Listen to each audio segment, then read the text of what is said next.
Have you done the Mothership? I have. You have? You like it? Do you enjoy it down there? Did you do Kill Tony? No. No. You didn't like it down there? You see the adjusting of the sock? You can be candid. Who cares? No, I didn't like it. I didn't like the vibe at the Mothership. I got in trouble for being in the green room, apparently. Oh, you did? I got a security guard took me into the green room. Took you right out. And I was like, hello. And then apparently after I wasn't invited in. So apparently Joe was mad at me. That you were there? That I was in the green room. But he knows who you are. You've met before? No, he doesn't. Oh, I met him that day. I got up. I go, hello, how are you? Great club. And then apparently I was ousted the next day. Wow. But I don't like the vibe there. I don't know. I mean, also I'm like, he could have just been like, get the up and like, your club. Yeah, your club, your rules. That's right. Yeah. But it wasn't that. It was the vibe of the. I did it again last year. It's the other comedians. Mm-hmm. You don't like it? It's very F word. It's that women are stupid, women are unfunny, women are. I haven't disagreed with one thing you've said so far. It was very misogynistic and homophobic, and I didn't like the vibe. This is comedian Steph Tolev discussing her time at Joe Rogan's club in Austin, Texas. I will say all the door guys were amazing. Yeah. And the club itself is set up. It's incredible. It is. It's a good club. I'm like, Jesus Christ. Mitzi's the bar, only having comics in there after. Like the whole, that vibe was great. Yeah. But when I was in the room watching these comics, and the problem is I killed. Destroyed. And I was like, and I felt so comfortable on stage. I was like doing crowd work. I'm like, oh, this could be cool. But I'm like, that I have to listen to comics make fun of another gay comic for 15 minutes. Justin Martindale murdered. And then a comic went up after him and just said, he's a piece of 15 minutes. I was like, this is bizarre behavior. Made fun of the previous, of him. After he murdered. And she gave some serious inside baseball on what could happen anytime a comic goes and visits. So if one does not remember,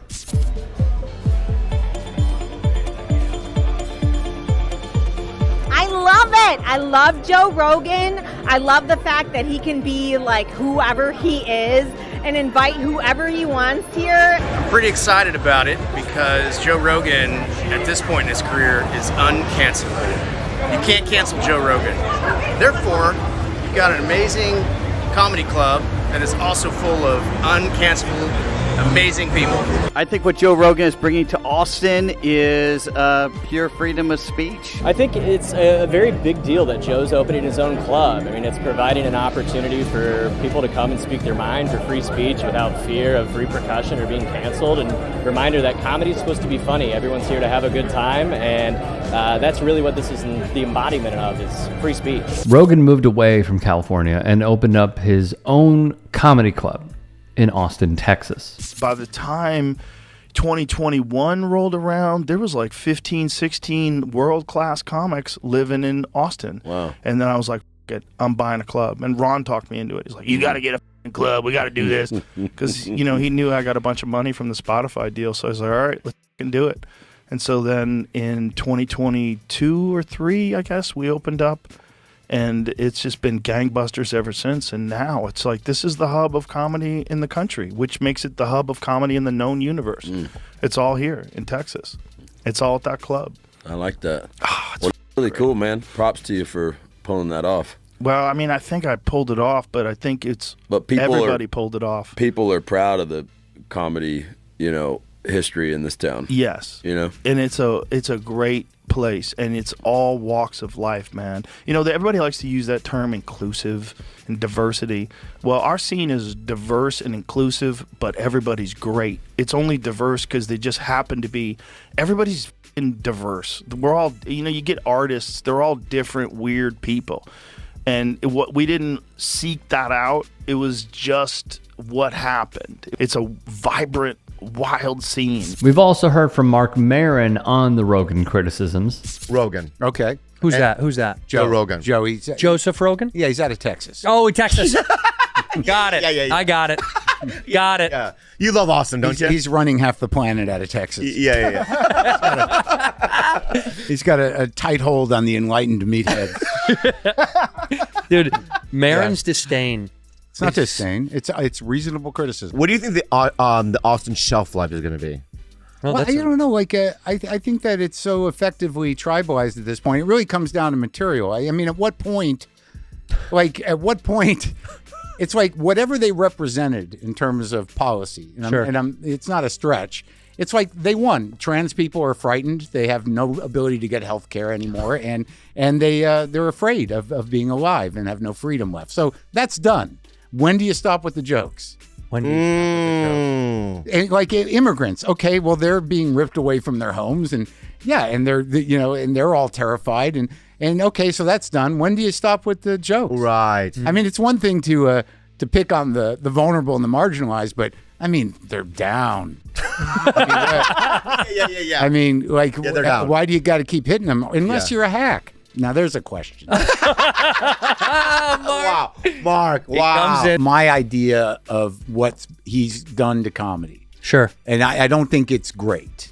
I think that it's tribalized, and I think that, he's created a sort of army of people that think they know comedy, but they only know a specific thing, and what they think is good is not necessarily good. It may be what they're like, what they like, but on the outside of that, most of the sort of sensitive weirdos that we all grew up with in comedy have been sort of pushed aside, and the space for them has become limited. Thus, many are calling out the scene that was launched by Rogan in Texas. Austin's comedy scene is now going through a PR nightmare. It's had its fair share of critique over the last few years, but these days, man, it feels like when Austin comedy is mentioned, it's not in a good light. And I'm not just referring to Elephant Graveyard and Marc Maron, who have helped shine a light on everything wrong with this new scene, but we're now seeing more open critique from within the industry. Even just recently, Stavros had comic Jordan Jensen on his podcast, and after she said a trans slur multiple times, and then kept trying to make a point about trans people, which she was doing for a bit, still Stavros used Austin as a verb to criticize her.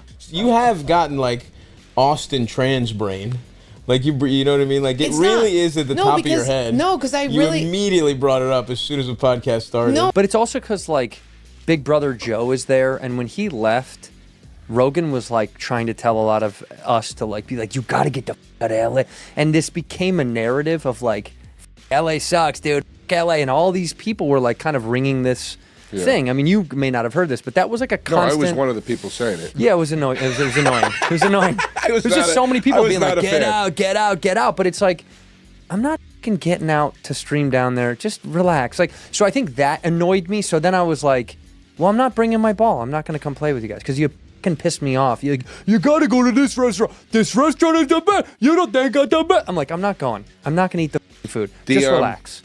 That's what it is.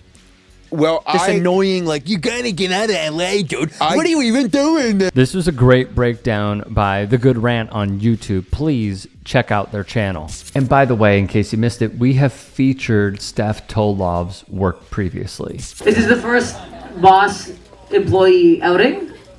He sponsored the show. Move on. Move on. Move on. Well.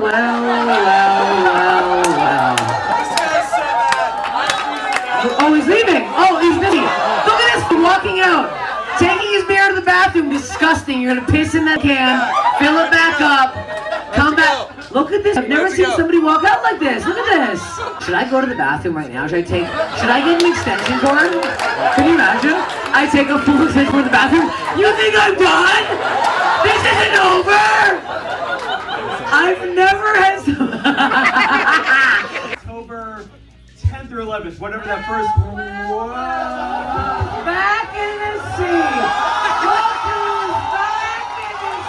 You thought I was done. Look, they wanted this. They all wanted this. You had to leave.